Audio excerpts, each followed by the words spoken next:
November 8th, 1943, 11:47 at night. The field hospital tent outside Bougainville in the Solomon Islands shook violently as another Japanese artillery shell exploded 200 yards away. Inside, beneath a canvas roof that leaked rain and smelled of disinfectant and blood, Captain Ben L. Salomon stood over an operating table with a scalpel in his hand. The soldier on the table had a sucking chest wound. Without surgery, he would be dead in minutes. Then the lights went out, not flickered, not dimmed, went completely black. A direct hit had severed the generator line. The entire surgical tent plunged into darkness.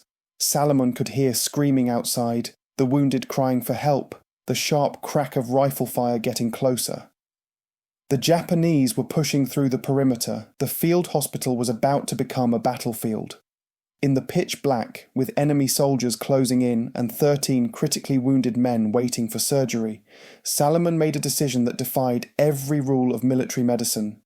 He would keep operating, without light, without power, without evacuation. He would work by touch, by memory, by sheer will.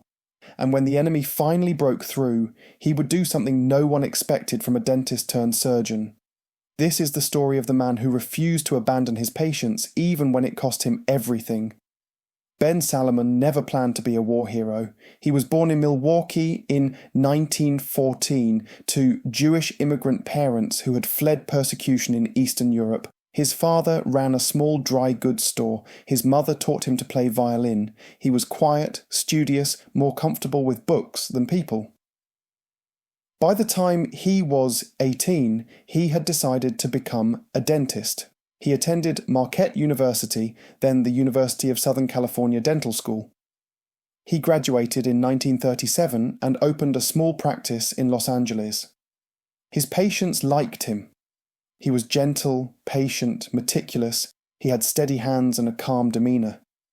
He seemed destined for a quiet, comfortable life, pulling teeth and filling cavities. But in 1940, two things happened that changed everything. First, he was drafted into the army. Second, he volunteered to switch from dental corps to infantry. Why? Because he wanted to be useful.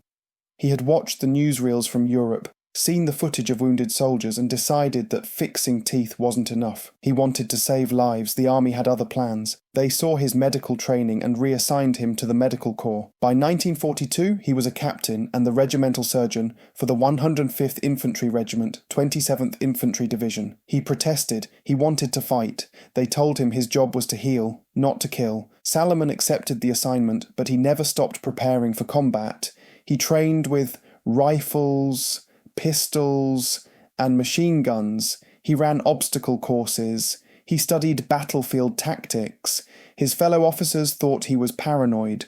Why would a surgeon need to know how to fire a Browning .30 caliber machine gun? By November 1943, Salomon was in the South Pacific. The 27th Division had been tasked with clearing Japanese forces from Bougainville, a jungle-covered island in the Solomon Chain. The fighting was brutal. Close-quarters combat in dense vegetation. No front lines, no safe zones, just constant grinding violence.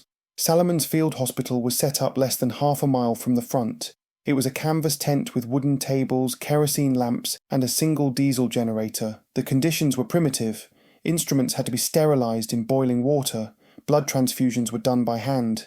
Anesthesia was rationed. Salomon worked 20-hour shifts, operating on men with shrapnel wounds, gunshots and burns. He never complained, he never hesitated, he just worked. And on the night of November 8th, when the Japanese launched a surprise counterattack, that work would become something else entirely. The attack came without warning.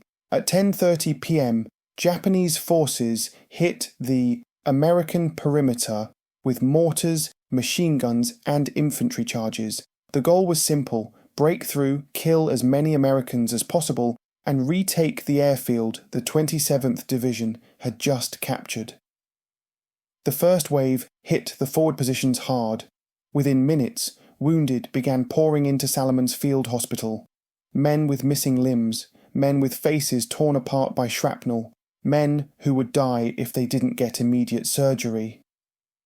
Salomon worked quickly, moving from table to table.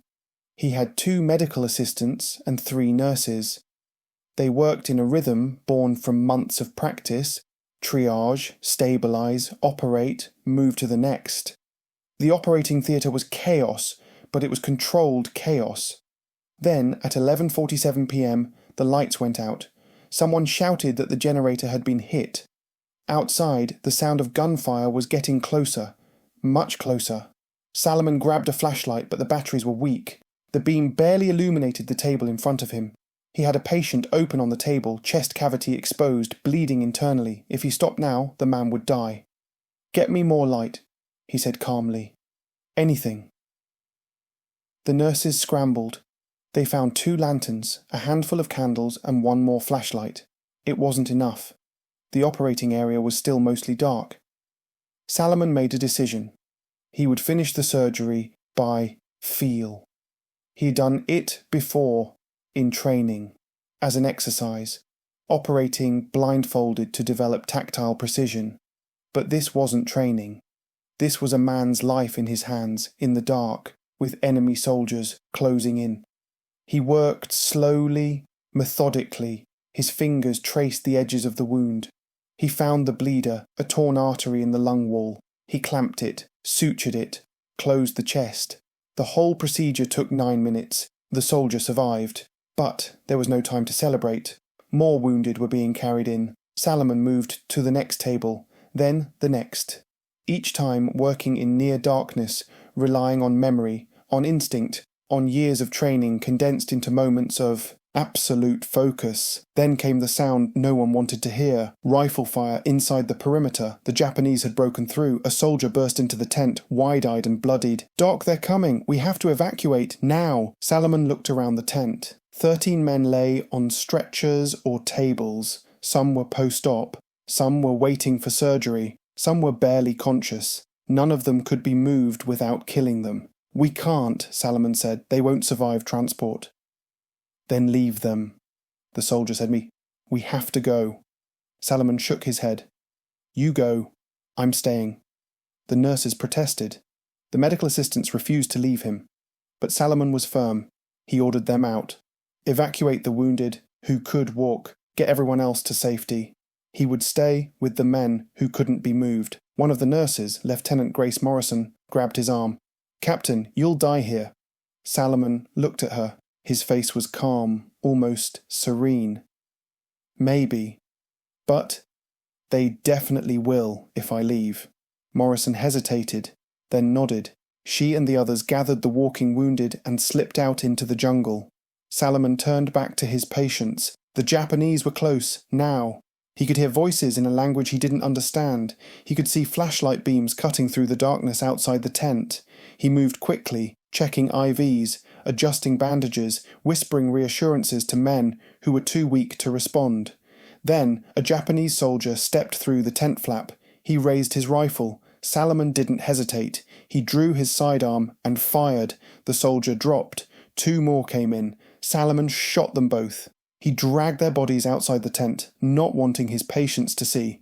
Then he went back to work. For the next 20 minutes, Salomon operated, paused to fire at Japanese soldiers trying to enter the tent, then returned to surgery.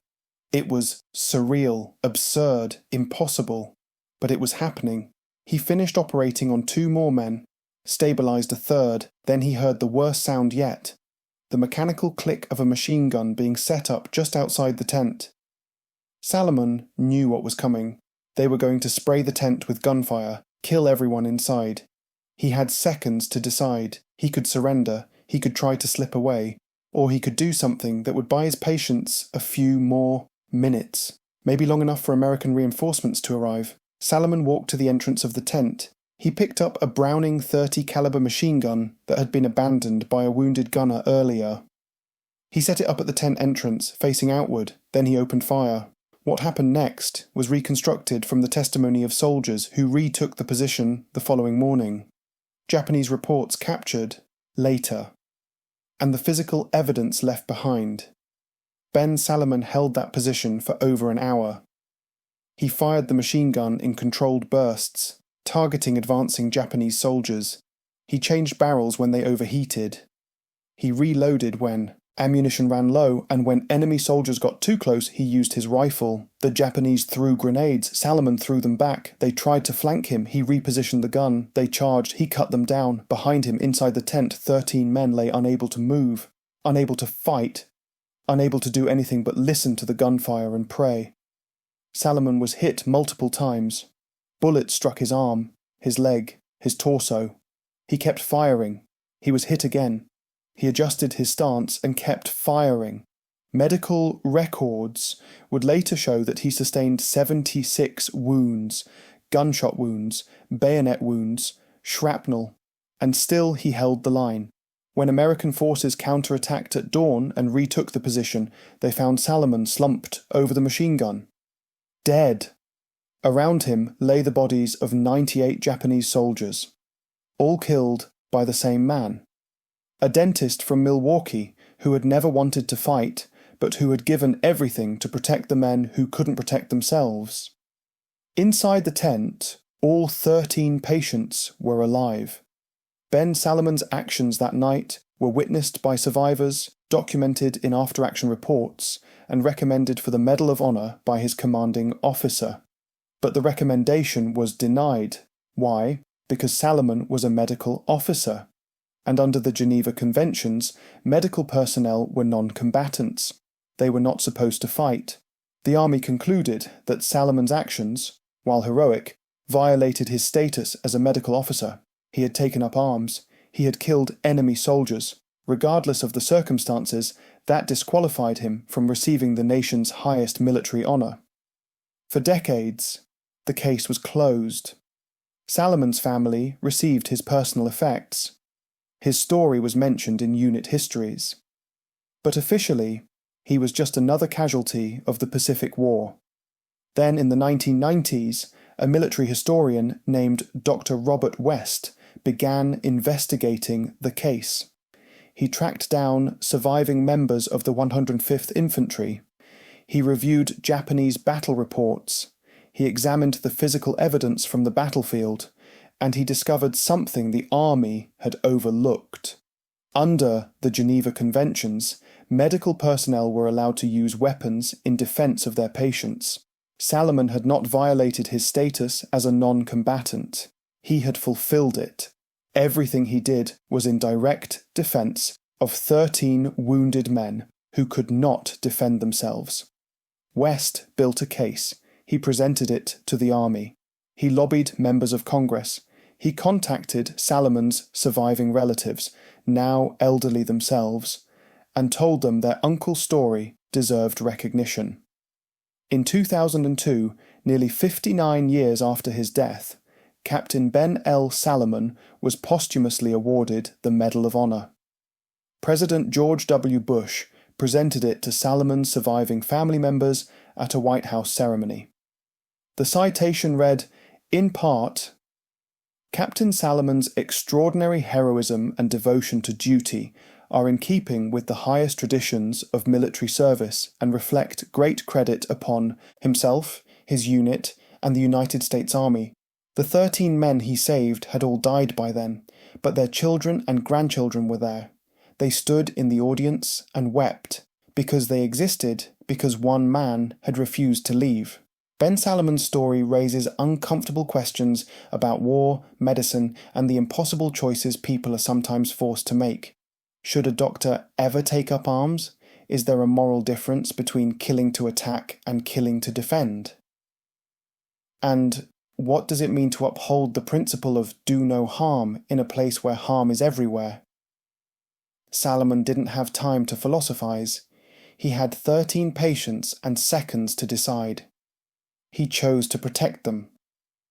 And in doing so, he became something the military didn't know how to categorize. A healer who killed to save lives. His story also highlights the often overlooked contributions of medical personnel in combat. While infantry and pilots receive most of the attention, medics, surgeons, and nurses are the ones who hold the line between life and death. They work in the worst conditions imaginable. They see the cost of war more intimately than anyone. And they do it without weapons, without armour, often without recognition. But Salomon's case was different. He crossed a line that others had not, and for nearly 6 decades the military punished him for it by denying him the honour he deserved. The recognition, when it finally came, was not just for Salomon. It was an acknowledgement that sometimes the rules are inadequate, that sometimes circumstances demand actions that don't fit neatly into doctrine or law, and that sometimes the truest measure of a person is not whether they followed the rules, but whether they did what was right. Today, Ben Salomon's name appears in military medical textbooks. His story is taught at West Point and in army field hospitals, but outside military circles, he remains largely unknown.